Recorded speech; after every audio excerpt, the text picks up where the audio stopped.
എന്റെ ഒരു നിരീക്ഷണത്തിൽ കേരളത്തിൽ സുഖമായി കിടന്നുറങ്ങുന്ന രക്ഷിതാക്കൾ ഉണ്ടെങ്കിൽ ഇതുപോലെയുള്ള മുതഅല്ലിമീങ്ങളുടെ രക്ഷിതാക്കളാണ്. നിങ്ങൾ ചോദിച്ചോളൂ, ബാംഗ്ലൂർക്ക് പഠിക്കാൻ വിട്ട മകളുടെ ഉമ്മ സുഖമായിട്ടാണോ കിടന്നുറങ്ങുന്നത്?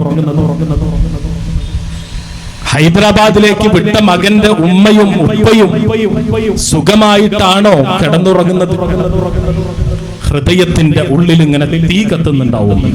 എന്റെ മോൻ ക്ലാസ് ഒക്കെ കഴിഞ്ഞ് റൂമിലേക്ക് പോയിട്ടുണ്ടോ, അതോ ആരുടെയെങ്കിലും കൂടെ പോയി ബീച്ചിലോ സിനിമയ്ക്കോ കറങ്ങി നടക്കുന്നുണ്ടാകും എന്നൊരു പേടിയൊക്കെ അവരുടെ മനസ്സിലിങ്ങനെ നേറും.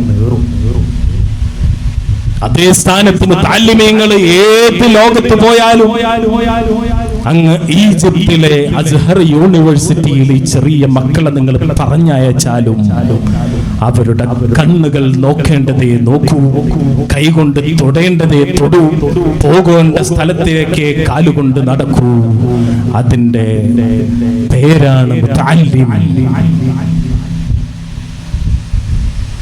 മക്കള് നന്നാകണമെന്ന് നിങ്ങൾക്ക് ആഗ്രഹമുണ്ടെങ്കിൽ, സ്കൂള് പൂട്ടിയ സമയമാണ്, അടുത്തുള്ള പള്ളിയിലൊക്കെ ദർസുണ്ടെങ്കിൽ അവിടെ കൊണ്ടുപോയി ചേർക്കുക. ഇൻഷാ അല്ലാഹ് നിങ്ങൾക്ക് അതിനൊന്നും സീറ്റ് കിട്ടിയിട്ടില്ലെങ്കിൽ ഞങ്ങൾ കുറേ മക്കൾ അവിടെ പഠിപ്പിക്കുന്നുണ്ട്, അതിലൊക്കെ കൊടുന്ന് ചേർത്തിക്കോളി.